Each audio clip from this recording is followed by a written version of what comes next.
guys, welcome to Planting Alabama. Today guys, I want to do video number 2 in my preparedness series. Today I've got a question I want to ask, and this is directed to preppers, gardeners, homesteaders, prepsteaders, whatever label you'd like to use to define yourself, myself included. I consider myself a prepper / gardener, but I use gardening as part of my sustainable prepping. But anyway, guys, I want to ask you, are you really as prepared as you think? Now, I asked the question, you, but meaning myself included. Are we really prepared as we think? Now, before you go jumping in the comments, guys, please take a little time and think about it. I don't think that I don't think that I'm as prepared as I should be. Number one, I still use store-bought products. I buy compost sometimes. I buy the fertilizers. There's a whole host of things that I go and buy occasionally from, the big box stores when it comes to my gardening and prepping. And so this is why I say that I'm not as prepared as I thought I was. Now, sure, I can go and I can purchase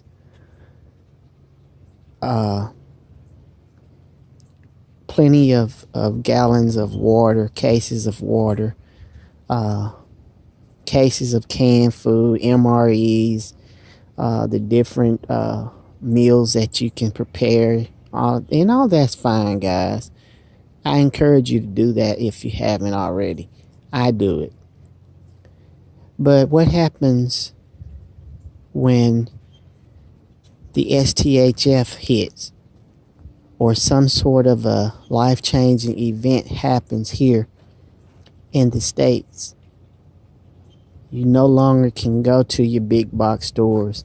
You no longer can go to your local grocer,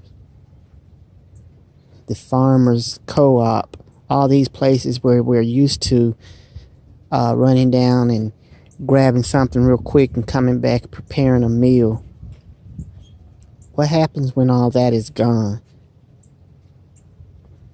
Are you able to sustain yourself with what you have on hand at any given time of the day, the week, the month, the year?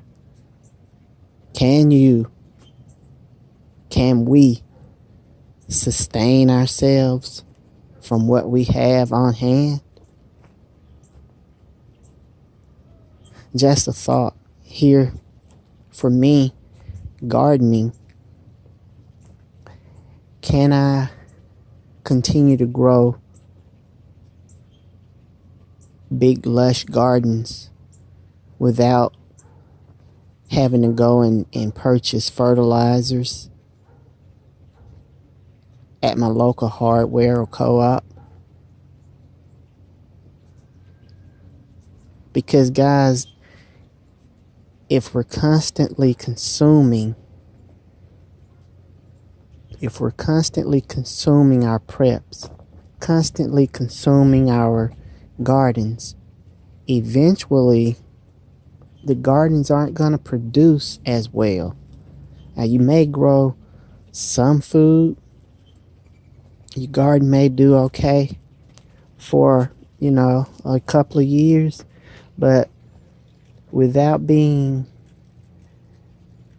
replenished of nutrients, the micro and macronutrients that the soil needs to grow your plants and fruit trees and berry bushes, they're going to eventually stop producing as much as well for you.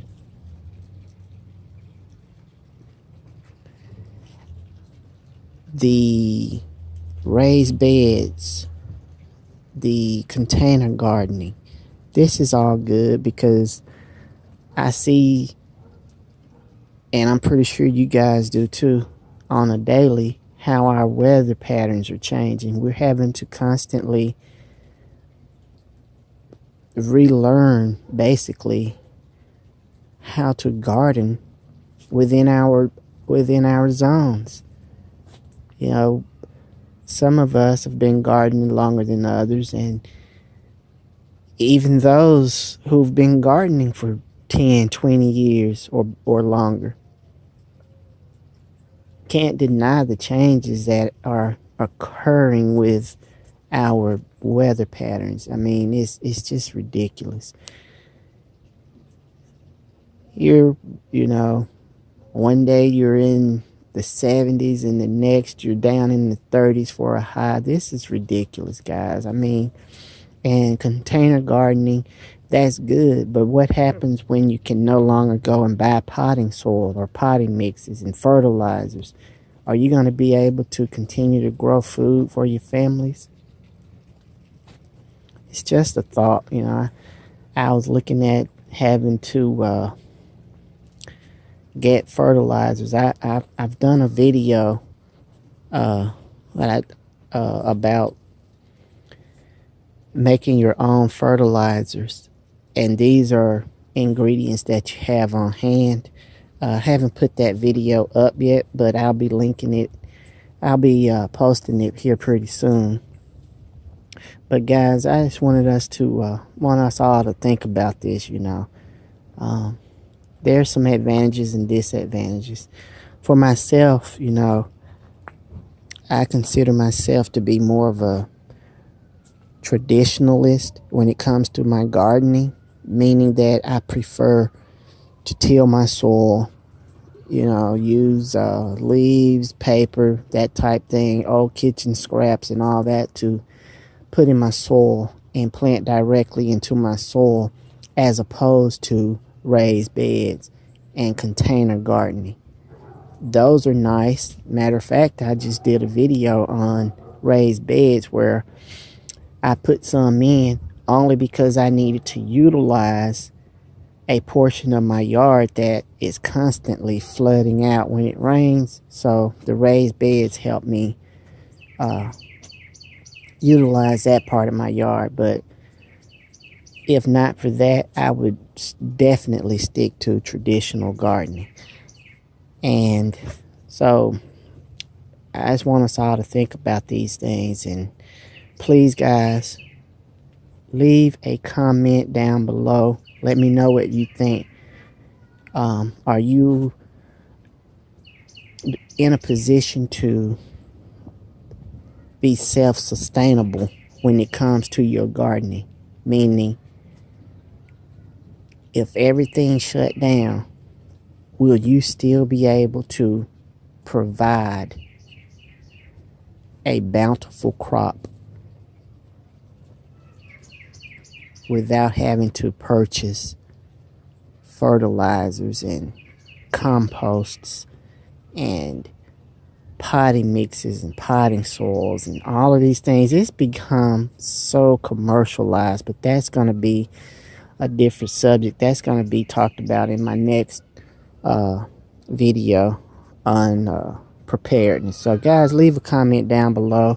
I've got to get out of here. I've got plenty of stuff to do out here in my yard today, and so I want to know what you think. Leave a comment down below, like, share, and subscribe, and I'll talk to you guys later. Until next time, God bless.